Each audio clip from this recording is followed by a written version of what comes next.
నేను, నా వైఫ్ ఇద్దరం ఈ పాత ఇంటికి వచ్చినప్పుడు వసంతకాలం. ఇది ఊరవతల ఉంది. పైగా ఈ ఇల్లు చాలా తక్కువ ధరకే వచ్చింది. అప్పుడే నాకు కొంచెం డౌటొచ్చింది. 3 బెడ్‌రూమ్‌లు, పెద్ద పోర్చ్, మంచి బ్యాక్‌యార్డ్. ఓనర్ అయితే అత్యుత్సాహం చూపిచ్చింది. తాళాలు చేతిలో పెట్టుకొని ఎప్పుడు ఇచ్చేసి, ఎప్పుడు మాకు ఆ ఇల్లు అంటగట్టి వెళ్ళిపోదామన్నట్టుగా. తను ఇంటి బయట ఉంది. అసలు ఇంటి లోపల రావడానికే ఆలోచించింది. ఈ ఇంటికి కొంచెం ప్రేమ కావాలి. అంతే చాలు.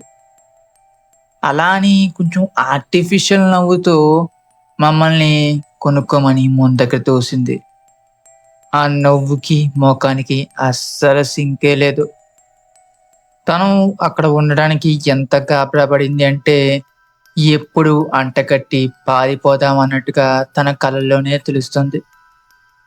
మొదటి వారం మొత్తం అంతా బానే ఉంది. కానీ నా వైఫ్ ఇలాంటి ఎనర్జీస్‌ని ఫీల్ చాలా ఈజీగా అవుతుంది. వెంటనే విచిత్రంగా ప్రవర్తించడం మొదలుపెట్టింది.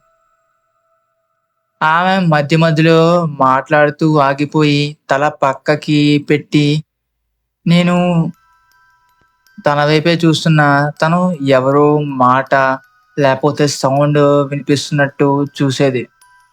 నేనడిగితే తల ఊపి, "ఏం లేదు. ఏదో ఇంట్లో సౌండ్ అయుంటుందిలే." కానీ ఆ సమయంలో ఇంట్లోంచి ఏ సౌండు వచ్చేదే కాదు. ఏ ఇంట్లో అయినా సరే సింపుల్‌గా చిన్న చిన్న సౌండ్‌లు క్యాజువల్‌గా వస్తూ ఉంటాయి.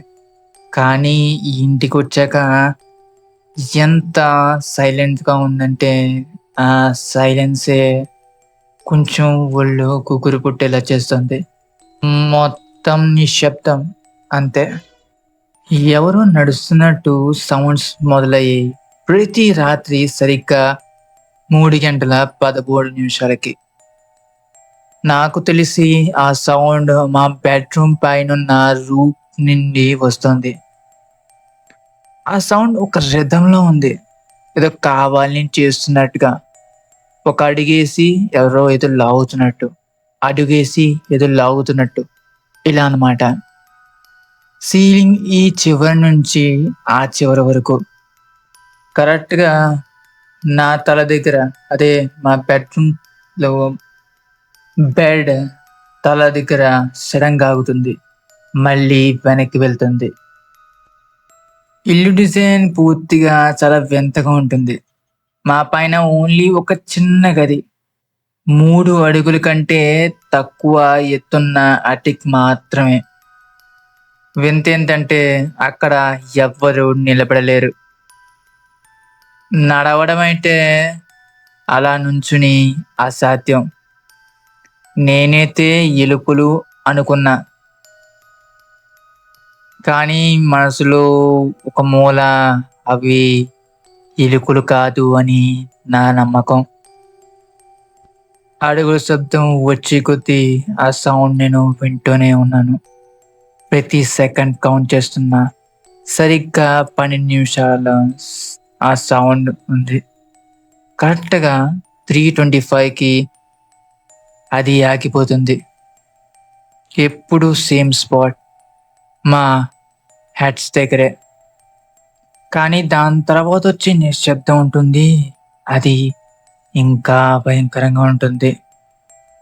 అది ఎలా ఉంటుందంటే పైన ఎవరో నుంచుని కిందకి మమ్మల్ని అలా చూస్తున్నట్టుగానే ఉంటుంది. నా వైఫ్‌కి భయంకరమైన కలలు రావడం మొదలయ్యాయి. ఆమె ప్రతిరోజు రాత్రి సడెన్‌గా నిద్ర లేచేది. రోజు ఒకటే భయంకరమైన కల. ఒక లేడీ నైట్ గౌన్‌లో కరెక్ట్‌గా మా కాళ్ళ దగ్గర నిలబడి ఉంటుంది. కదలదు, మాట్లాడదు, ఇంకేం చేయదు. మమ్మల్ని చూస్తుంది. తన మొఖం చూద్దామంటే మొత్తం జుట్టు కప్పుంటుంది. గంటల తరబడి కదలదు, మెదలదు. అక్కడే నిలబడి ఉంటుంది.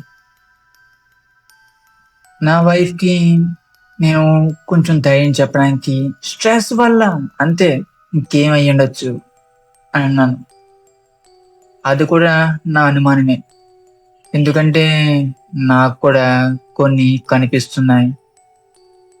ఏంటంటే కరెక్ట్‌గా మా బెడ్‌రూమ్ డోర్ దగ్గర ఏదో నల్లటి ఆకారం కనిపించి మాయమైపోతుంది. బేస్‌మెంట్ డోర్‌ని లాక్ వేస్తాం. కానీ పొద్దునకి అది అన్‌లాక్ అయ్యి కొంచెం ఓపెన్ చేసుంటుంది. కొన్నిసార్లు మా బెడ్‌రూమ్‌లోనే ఏదో కుళ్ళిపోయిన వాసన. అది సడెన్‌గా వచ్చి సడెన్‌గా మాయమైపోతుంది. అసలు ఏమీ అర్థమయ్యేదే కాదు. ఒకరోజు నా వైఫ్ అయితే ఏదో వర్క్ ఉందని బయటికి వెళ్ళింది. ఇంకా నాకు చిరాకొచ్చింది. ఇది ఏంటి? అసలు దీని సంగతేంటి అని మా మిద్ది అదే పైన రూమ్ ఉంది కదా! అది చెక్ చేద్దామని అక్కడ మా గది మూల పైకి వెళ్ళడానికి ఒక నిచ్చెన లాగాలి. అది పాత చెక్క నిచ్చెన. మొత్తం బూజు పట్టింది. కిందకి దింపేటప్పుడు చాలా వింతగా అనిపించింది. సంవత్సరాల తరబడి దాన్ని తీసినట్టే లేదు. సరే అంటూ ఏదో రకంగా పైకెక్కా. నేననుకున్నట్టే కరెక్ట్‌గా 3 అడుగులు అంతే. అంతకు మించి మనం నుంచోడానికి వీలవ్వదు. ఏదో రకంగా వంగి నా ఫోన్ లైట్ వేసుకొని అలా కొంచెం కొంచెంగా ముందరకు వెళ్ళాను. తీరా అక్కడ చూస్తే చుట్టూ ఫోటోస్, మధ్యలో ఒక కుర్చీ, అందులో ఒక భయంకరమైన నైట్ గౌన్‌లో ఉన్న బొమ్మ. చాలా భయంకరంగా ఉంది. ఆ ఫోటోస్‌లో ఒకటి మా బెడ్‌రూమ్ సేమ్ అలాగే ఉంది. ఇంకొకటి తెల్లని నైట్ గౌన్‌లో ఉన్న ఒక ఆకారం. చూసి కొద్దీ ప్రతి ఫోటో భయంకరంగా ఉంది. నేనింకా మాటల్లో చెప్పలేను.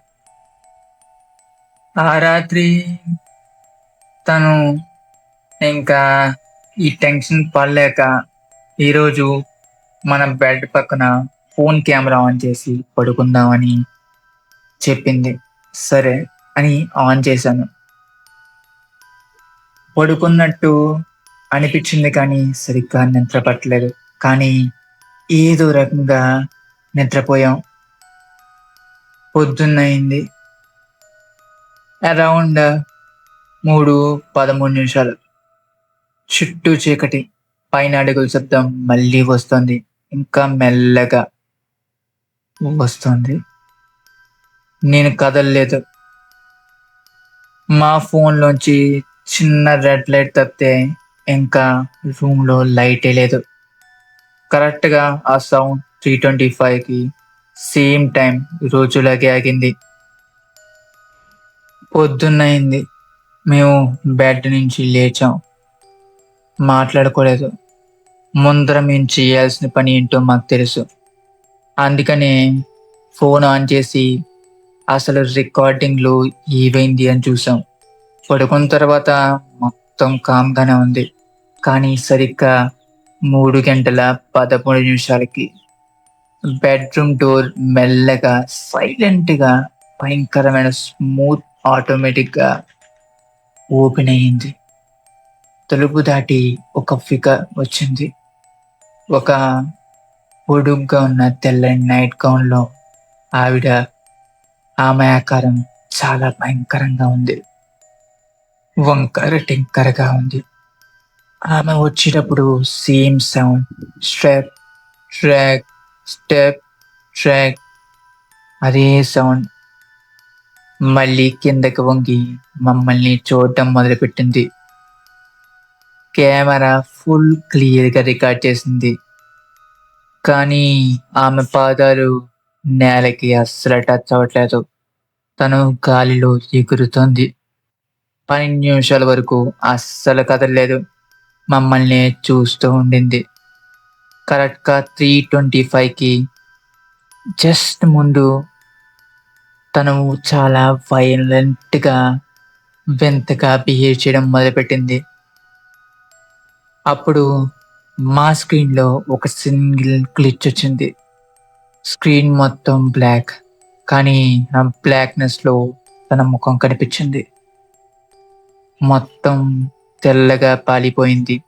కళ్ళు మొత్తం నల్లగా ఉన్నాయి. అస్సలు కళ్ళే కనిపించట్లేదు. చాలా భయంకరంగా ఉంది. దాని తర్వాత రికార్డింగ్ మొత్తం స్టాటిక్ అయిపోయింది. నేను వెంటనే పారిపోదాం అనుకున్నా. కానీ కొన్నిటికి నాకు ఆన్సర్స్ అయితే కావాలి. అక్కడ హిస్టరీ తెలిసిన ఒక వ్యక్తికి కాల్ చేశాను. ఒక గంటలో అయితే అతని దగ్గర నుంచి సమాధానం వచ్చింది. తన మాట కొంచెం బరువుగా అనిపించింది. ఆ ఇల్లు 1940స్‌లో ఒక లేడీ ఉండేది. ఆమె భర్త తనని ఒకేసారి వదిలేసి వెళ్ళిపోయాడు.